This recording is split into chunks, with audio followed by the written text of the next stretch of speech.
Okay, welcome to Tzolk'in Solo Calendrobo. I just performed scoring. I filmed it, but there was of course a digital error. But this is the final score. So here you see Calendrobo 78 points, me 94 points. How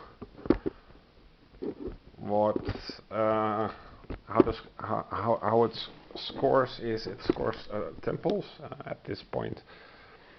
I had the top of the temples, which you can see here. It gains 3 points as normal for a skull. The Calendrobo got a skull. And it scores 1 point for all the buildings and 3 points for the monuments, and it had a lot of buildings collected. The Calendrobo, as I explained, gains a building if it has the resources.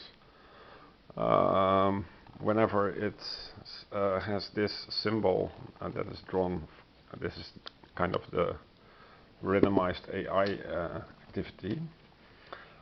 So yeah, it was a very pleasant experience. I didn't film everything because I don't think that anyone would watch that from start to finish. But now, yeah, you have to believe me. I did not gain enough of those things. As you can see here, there was a monument that gives you 4 points for everything here, and I also went for this but didn't achieve it. As you can see, the technology track is not there's no competition or anything like that. The Calendrobo doesn't do that. The stuff that is depicted here, the Calendrobo doesn't gain them, but it does gain the points. So I added up all these points for the final score. And as usual, what the Calendrobo does basically is it collects a lot of corn from these tiles.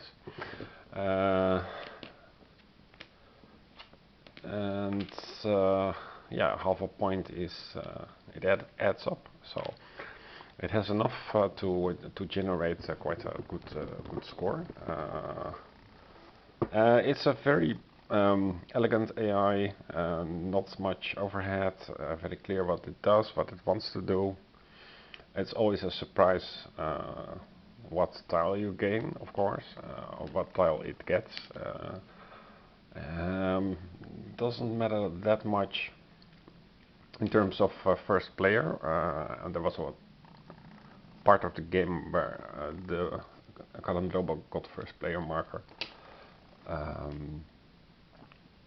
Yeah, what more is there to say? It's a good training exercise. There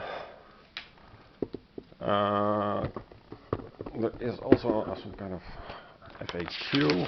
I didn't need that. What I did was I played on easy. There is also 1C, keep all 4 starting wealth tiles. That would be probably very easy, or lacks a name and it should be above it.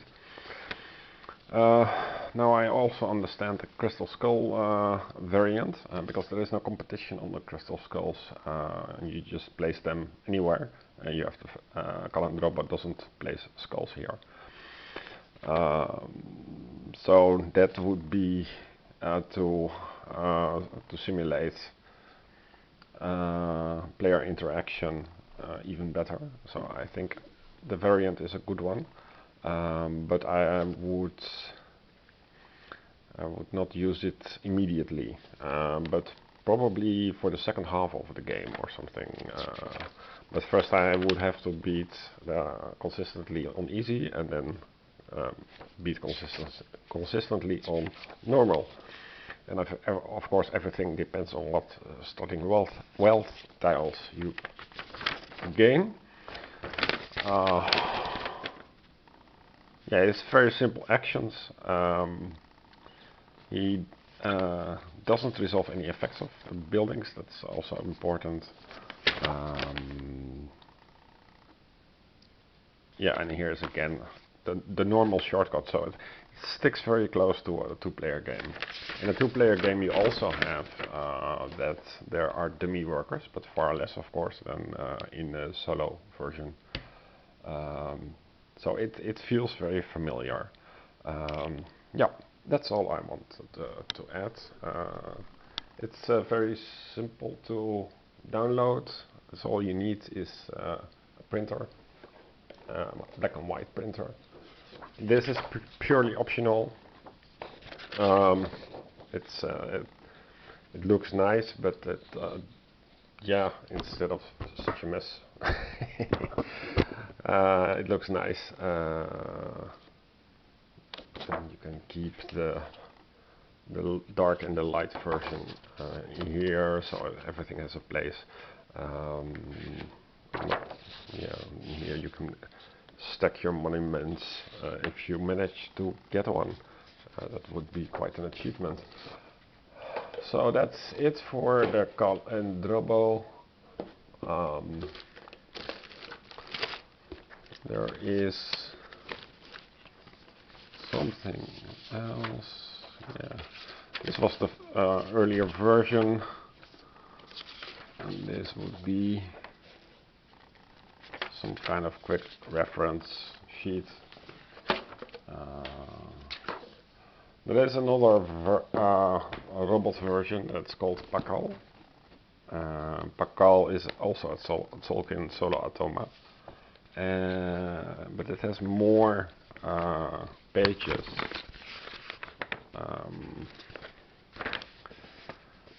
And it uses cards like arrow, and this depicts if you take off workers or you place workers, so you alternate between the two. I haven't tried this one yet. I haven't printed out the cards yet, but yeah, it was a great experience, so I can highly recommend it. Here is also something like achievement and awards version. So score 50 points or more, and apparently it's possible to gain 150 points. And here you can cross off the things that you achieved just for the fun of it. Advance the calendar two times in a game. I did that also today. And for another player, you can put it on the back side. Yeah, it's nice to have achievements. It's the modern way of gaming. Okay, well, bye for now.